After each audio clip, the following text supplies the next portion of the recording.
Most discussions about the eruption of Mount Vesuvius in 79 AD tend to center around Pompeii. The images of plaster casts of bodies frozen in agonized death poses, which have become iconic representations of the disaster, often dominate the narrative. Yet just a few miles away, the ancient city of Herculaneum suffered a similar fate. Unlike Pompeii, where Giuseppe Fiorelli's plaster technique immortalized the tragic demise of its inhabitants, Herculaneum's story is told through a different, although equally powerful medium: the bones of its residents. Herculaneum was an ancient Roman town located in the shadow of Mount Vesuvius, about 10 miles northwest of Pompeii. Unlike Pompeii, which was a bustling commercial hub, Herculaneum was more of a resort town, a seaside retreat favored by the wealthy elite of Rome. The city was known for its luxurious villas, public baths, and a harbor that facilitated easy access to trade routes across the Mediterranean. The town's opulence was reflected in the architecture and the lifestyle of its residents, who enjoyed the finer things in life: sumptuous food, fine wines, and spectacular views of the Bay of Naples. The town was named after the mythological hero Hercules, whom the Romans believed had founded the city. It was smaller than Pompeii, with a population estimated at around 5,000 people. Despite its size, Herculaneum was a vibrant community thriving under the Roman Empire's prosperity. The city's location on the coast made it a desirable place to live, particularly for those seeking respite from the hustle and bustle of urban life in Rome. On the fateful day of August 24, 79 AD, Mount Vesuvius erupted with a ferocity that caught the residents of both Pompeii and Herculaneum off guard. The eruption unleashed a series of pyroclastic surges, a fast-moving current of hot gas and volcanic matter that swept over the region. Herculaneum, being closer to the volcano, was one of the first places to be hit. The town was buried under a thick layer of volcanic material, which included ash, pumice, and mud, preserving it in a state of suspended animation for nearly 2 millennia. Unlike Pompeii, where the initial phase of the eruption buried the city in ash, Herculaneum was engulfed by a pyroclastic flow that was hotter and more devastating. The temperature of this flow reached up to 1,500 degrees Fahrenheit, instantly killing anyone in its path.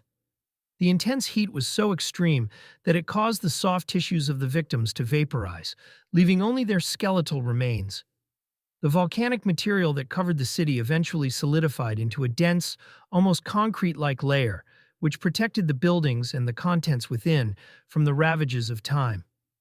While Pompeii's remains were discovered in the late 16th century, Herculaneum remained largely untouched until much later. It wasn't until 1981 that archaeologists began to uncover the skeletal remains of Herculaneum's inhabitants. These skeletons were found primarily along the ancient shoreline, where it is believed that residents had fled in a desperate attempt to escape the eruption.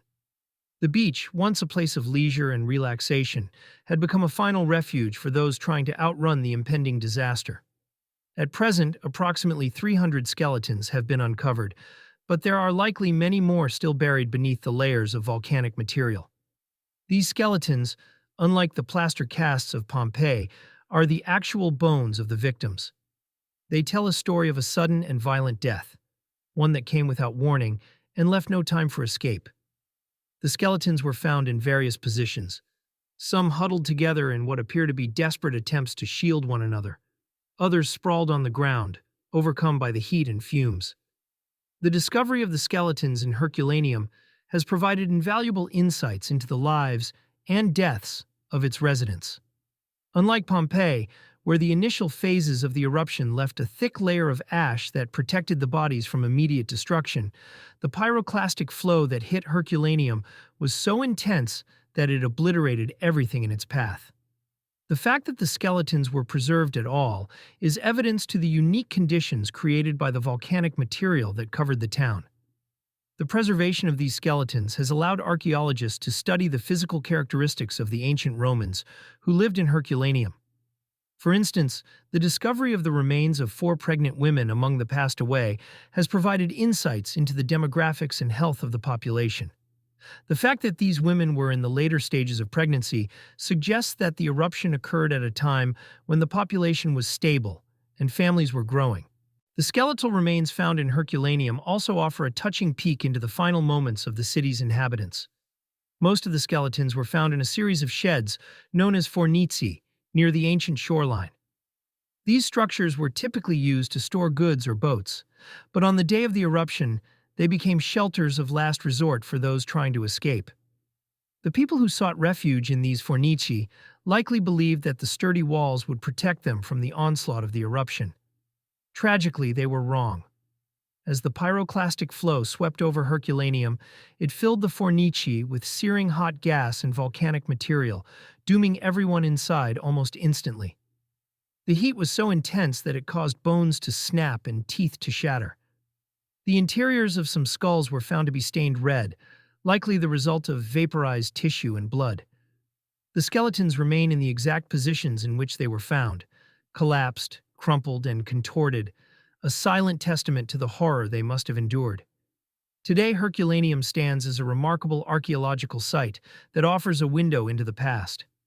The city's excavation began in earnest only in the 1980s, and much of it remains buried under the volcanic material. Each new layer that is uncovered reveals more about the daily life of the ancient Romans who lived there. The preservation of organic materials such as wood, food, and even human waste has provided a wealth of information about the diet, habits, and living conditions of Herculaneum's residents. The excavation of Herculaneum is ongoing, and with each new discovery, we learn more about the people who lived and died in the shadow of Vesuvius. The city is a treasure trove of archaeological finds, from beautifully preserved buildings and frescoes to the haunting remains of its inhabitants.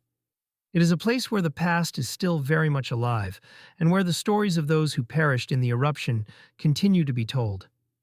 While Pompeii has long captured the public's imagination with its haunting plaster casts, the story of Herculaneum offers a different, yet equally compelling narrative. The skeletons of Herculaneum, preserved in their final moments, provide a stark reminder of the power of nature and the fragility of human life. As archaeologists continue to unearth the remains of this once thriving city, we gain a deeper understanding of the lives of its residents and the tragic events that led to their untimely deaths. Herculaneum may not be as well known as its neighbor, but it is a city with a story that deserves to be told in all its detail and complexity. Thank you for joining us on this journey through the haunting and fascinating history of Herculaneum. We hope you found this exploration of the city's tragic past both informative and engaging. If you enjoyed this video and want to uncover more stories from history, be sure to hit the like button and subscribe to our channel. Don't forget to click the notification bell so you never miss out on our latest content. Your support helps us continue bringing you deep dives into the mysteries and wonders of the ancient world. Thanks for watching, and we'll see you in the next video.